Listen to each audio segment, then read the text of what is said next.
there, welcome. I'm going to talk about Nightmare Detective here, which is another Shinyu Tsukamoto film in my collection of Sakamoto series of films, basically. I'm just doing them as I can get hold of them.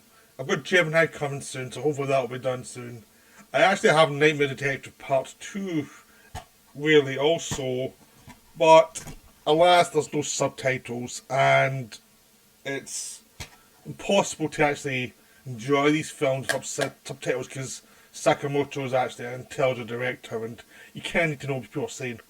So I stopped watching part 2 and I'm going to go back to watch it once I get a copy with subtitles. I think you're losing too much otherwise. I'm doing this just now. My new video cam, is going at a slightly lesser rate than it should be normally. It's just for frame rate while I'm waiting to get some more RAM for my computer. Once it's done, it will back up to 1080p. At the moment it's 720. Hopefully you won't notice the difference. But in a few weeks it should be up and running to the way it should be, like full time. So I've got the sound thing worked out. I've got most of the visual things worked out. So hopefully this will be a kind of format I'll be doing with some of the videos at least. So back to the film. Nightmare Detective was made after Vital and before he did this great run in the 2010s with, Fires on the Plane, Kotoko and the Killing. This was, he made these two films, Nightmare Detective 1 and 2. They kind of look like they're done like direct to video. That kind of feel to them, that they were shot for a kind of home market. After these, he also shot Tetsuo, the Bullet Man. But again, which I wouldn't look like it was shot for the video market. It did not look like it was shot for the cinema, really. It looked like much more budget. The David Detective is a much better film than Tetsuo. It's a more ambitious film. It knows what it's about, and it knows what it understands the genre, it understands how it's stretching the genre, it understands how it's playing the genre, and it feels a lot more engaged within the genre it's working around. I mean, there are flaws to the film. Straight away, it's a detective story with police trying to investigate who's doing these killings. And I don't think Sakamoto is that interested in that. It's the same thing I found when I was watching Suicide Club with Sion Sono, where the things he was least interested in seemed to be the police stuff. The police trying to investigate, but he had to think it through them to get to the stuff he liked. And once he got the police into the kind of weirdness of the film, when he had to deal with things that didn't quite make sense, Sakamoto was well on his way to doing what he wanted. But there's a little bit earlier on where you're kind of watching the police do stuff and it's like, this doesn't feel like a Sakamoto film, this just feels like a generic film that isn't quite what you're really there for. But that's a minor flaw in the film. The rest of it's top notch. The rest of it's just so good.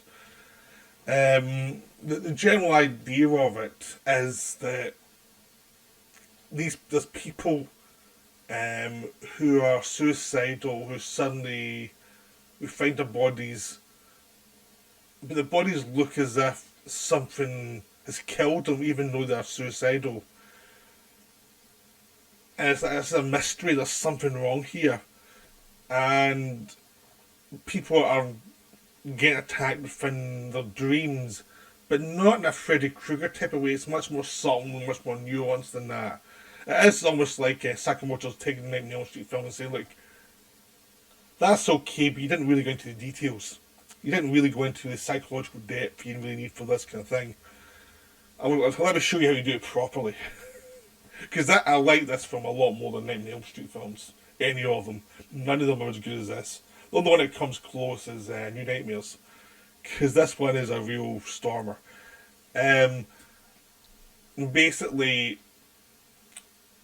there is some psychological depth to everything. But the Nightmare Detective of the title is a guy who goes into dreams. He doesn't do it as a job, he does it as a favour for people who are having problems and who have issues with things in their dreams that are causing them havoc. Really. And he can go into their dreams and he can try and investigate what's causing the issues. But he says it's not an easy fix and it usually goes wrong. And people don't believe he can do it in the first place usually. So it's not a good situation for him, really. He's a very damned soul. And a lot of the film is about the costs of people's dreams, the costs of what we're thinking, the cost of what we're repressed within us. It's all about the really cool character stuff rather than how much visual effects we can do. So I mean, the Tsukamoto of the 90s probably would have a lot more special effects to this. Now you get enough of the story, but it's much more atmospheric.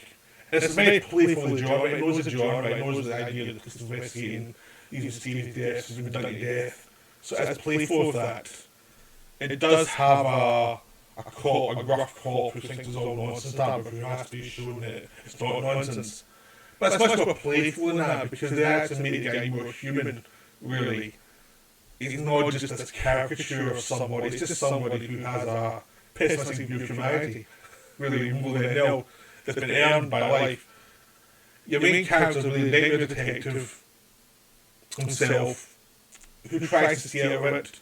You've got the police detective is a woman who is someone who is always in the background of stuff. She's always investigating things, but from a distance, and she's always offering opinions and help people in investigations because she's very smart. And then she's trying to get into the real world and try and deal with the real world and blood and guts and all the traumas of the real world, which she might not actually be ready for. And there's a younger detective to try to help her out, and there's the killer. The killer is played by Tsukamoto because he knows he looks like a psychopath. Easily. Just a bit of lighting, a bit of weird lighting, and he'll look crazy. I mean, he does that kind of Christopher Walken vibe, a bit more everyman. But the thing is, his face can look evil quite easily. And he's very aware of it. And he plays up in his films a lot. Like, that's a guy who sees himself in a mirror and can see how some people might see him as a bit of a weirdo. But the main relationship is between the female detective and the nightmare detective, because he's damaged, he's really damaged. I mean, you introduce him in a scene where he's into a dream of this man who's in a coma. And as you go through the dream, you see all these tropes of Japanese horror room, like the long-haired girl and, you know, all these weird, a very traditional Japanese home, and, you know, it's just like everything, and him coming out of almost the ground to get into the dream is very much playing on what you expect from this kind of movie, and then it's subverts instantly by having a conversation with the guy and figuring it out pretty quickly. But it doesn't matter, he's smart enough to figure it out, because the guy's situation is so terrible that he can't solve it. The guy's doomed. And then when he comes back out of the dream, the guy's doomed, obviously doomed, the family take it badly. And you start to see that he's in psychological breakdowns all the time, dealing with any human being. It's just like, he cannot take them. It's like, just keep a distance. And then you go to the main plot, which is this girl who's suicidal, she wants to die with someone else, she doesn't want to die alone. And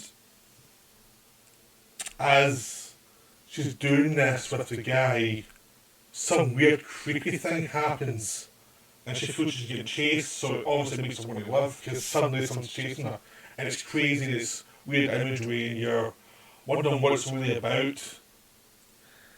And then she dies, they find the body, and it's like, this doesn't make sense. This is like, it looks like suicide, but there's some little things that are wrong here. Then someone else dies in a similar way in their bed, and it's like, okay, what's going on? This is weird, there's something just off. And the two people were known to have phoned the same number. So try tracking the number, and try to find out what this killer's about, and why he's doing it, and all the rest of it. And it's like, the police investigation, but I said, is not the most fun part of the film. But as soon as the detective comes into it, and he's crazy, and he's damaged, that's when it gets really fun, because it gets into the nightmare logic, in very subtle way. It's not like he jumps in straight and says, "Oh, I'm going to do this." It's like he doesn't. He wants to get lost. He throws water out and everything. He does not want to be involved. It's just a conscience preys on him that he has to get involved because he knows that people are getting sort of doomed. You know, and he does actually point out how selfish the police are by trying to force him into this because it doesn't matter to them. He's the one who damaged, not them, which kind of forces the police woman into taking more risks than she really should. So there's a lot of nice psychological things. This is all in the first half of the movie.